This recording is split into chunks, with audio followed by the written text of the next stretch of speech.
ডায়মন্ডের একটা লোগো থাকে বা অন্য সময় সাধারণত আপনার কার্ডের যে ধরনের কার্ড আমরা কার্ড খেলে থাকি, তাস খেলে থাকি, তাসের কার্ডের বিভিন্ন লোগো দিয়ে ইয়াবার বিভিন্ন আপনার গ্রেডিং চিহ্নিত করা হয়। গ্রেডিং বা হচ্ছে আপনার নমুনা, তারপরে এটা কোন ধরনের লোকজন বানানো, কাদের কাছ থেকে আসছে জিনিসটা, এই ধরনের তথ্যগুলো ওইটার উপর থেকে পাওয়া যায়। সমুদ্রের গর্জনে ভিন্ন স্বাদের সামুদ্রিক খাবারের ভরপুর আয়োজন উপভোগ করতে আজই চলে আসুন প্যাসিফিক বিচ লাউঞ্জ ক্যাফে কক্সবাজারে। তো এই ধরনের তথ্যগুলো আমরা সুসংগতভাবে আমাদের কাছে আছে এবং এই তথ্যগুলো অনেক সময় গোয়েন্দা কার্যক্রমে আমাদেরকে সাহায্য করে থাকে। আর খুব সুনির্দিষ্টভাবে গতকালকে যে অভিযান আপনাদেরকে আমি অলরেডি প্রেস ব্রিফিংয়ের মধ্যেই জানিয়েছি যে যেই ট্রাকে ইয়াবাগুলো পরিবহন করা হয়েছিল এটা ছিল লবণের ট্রাক। ইয়াবা ট্রাকে রেখে এটা লবণ দিয়ে চাপা দেওয়া ছিল এবং এটার উদ্দেশ্য ছিল চট্টগ্রামে। মানে আমাদের প্রাথমিক তথ্য অনুযায়ী ট্রাকটির উদ্দেশ্যস্থল ছিল চট্টগ্রাম। আমরা প্রাথমিক গোয়েন্দা তথ্যের ভিত্তিতে খুব সুনির্দিষ্ট তথ্যের ভিত্তিতে এবং সুসংহতভাবে অত্যন্ত অল্প সময়ে অভিযান পরিচালনা করি এবং আমাদের কাছে যে তথ্য ছিল সেই তথ্যের সঠিকতা নিরূপণে আমরা সক্ষম হই এবং সেই ভিত্তিতে আমাদের অভিযানটি সফল হয়। টেকনাফ, উখিয়া থেকে শুরু করে কক্সবাজারে যেগুলো উপজেলা আছে এবং যেগুলো ইউনিয়ন আছে সকল ইউনিয়ন থেকে আপনার ঢাকা, চট্টগ্রাম সহ দূরপাল্লার যেসব গাড়ি, ট্রাক, পিক আপ, বাস, রেল, যেগুলো আপনার মাধ্যমে সাধারণত ইয়াবা বা অন্য যে কোনো ধরনের মাদক এগুলো পাচার হয় বা পরিবহন করা হয়, এগুলো সকল জায়গায় সকল গুরুত্বপূর্ণ পয়েন্টে আমাদের গোয়েন্দা কার্যক্রম এবং আমাদের আভিযানিক কার্যক্রম চলমান আছে। আপনারা আগেও জেনেছেন, এখনও জানছেন এবং এগুলোর মধ্যেই আমরা তথ্য সংগ্রহ করি এবং তথ্য প্রযুক্তি সহায়তা নিয়ে আমরা সঠিকভাবে আসামিদেরকে এবং মাদক উদ্ধারে সক্ষম হই। র্যাবের উপস্থিতি টের পেয়ে কতিপয় ব্যক্তি পালানোর চেষ্টা করলে অভিযানিক দল ধাওয়া করে মোহাম্মদ ইমরানুল ইসলাম ও নূর মোহাম্মদ নামের দুইজন মাদক ব্যবসায়ীকে 1 লক্ষ পিস ইয়াবা ও 100 মণ লবণ সহ আটক করতে সক্ষম হয়। সাম্প্রতিক সময়ে গত 8ই মে ভিন্ন একটি অভিযানে র্যাব 15 কর্তৃক উখিয়ার পালংখালী ইউনিয়নের পূর্ব ফাঁড়ির মিলে একটি স্থানীয় বসত বাড়ি থেকে আরও 2,50,000 পিস ইয়াবা উদ্ধার করা হয়েছে। র্যাবের এ ধরনের অভিযান চলমান থাকবে।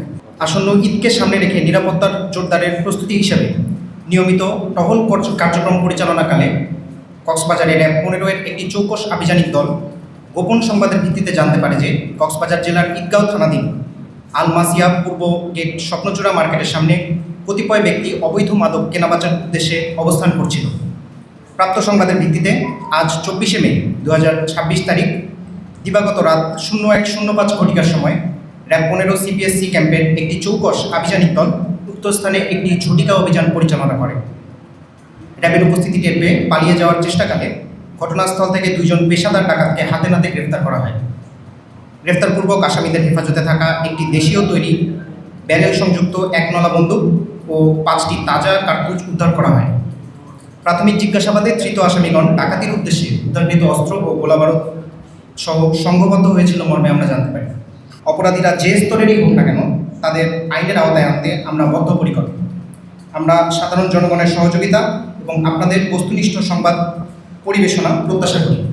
অবশ্যই সত্য যে যারা ইয়াবা পাচারকারী তারা যেহেতু অপরাধী, তো সময়ের সাথে সাথে তাদের যে যেসব পদ্ধতিতে তারা পাচার করে বা পরিবহন করে ইয়াবা, এটা খুবই ইভলভিং একটা পদ্ধতি। তো এসব আমরাও তো আমাদের বিজনেসে অনেক লম্বা সময় ধরে আছি, আমরাও জানি যে তাদের কার্যপদ্ধতিটা কীরকম হতে পারে, সেভাবে আমরাও কাজ করি এবং আমাদের কাছে যেসব গোয়েন্দা তথ্য আসে এবং আমরা যেগুলো তথ্য সংগ্রহ করি এগুলো অত্যন্ত সুসংহত এবং সুনির্দিষ্ট এবং এগুলো ভেরিফাই করেই আমরা তথ্য সংগ্রহ করে সেই তথ্যের অ্যাপ্লিকেশনের মাধ্যমে অপারেশন পরিচালনা করি।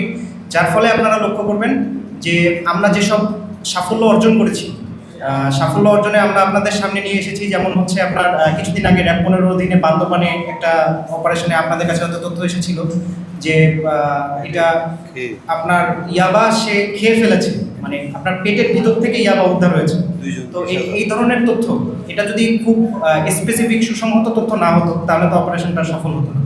তো আমার মনে হয় আমি আপনার প্রশ্ন উত্তর দিতে পেরেছি। আপনার আরেকটা জিনিস জানতে চেয়েছেন যে কী ধরনের উপায়ে তারা পরিচালনা করে।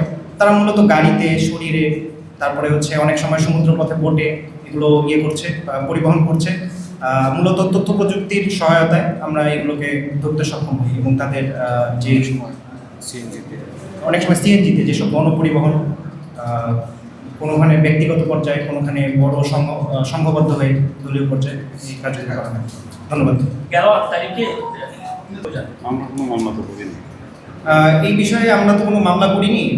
আপনি স্পেসিফিকলি যেই বিষয়ে বিষয়টা উত্থাপন করেছেন যে কিছু মানুষকে হয়রানি করা হচ্ছে, সুনির্দিষ্ট কিছু তথ্যের ভিত্তিতে মানুষকে হয়রানি করা হচ্ছে, এটার সাথে র্যাবের নামকে সংযুক্ত করার কোনো সুযোগ নেই।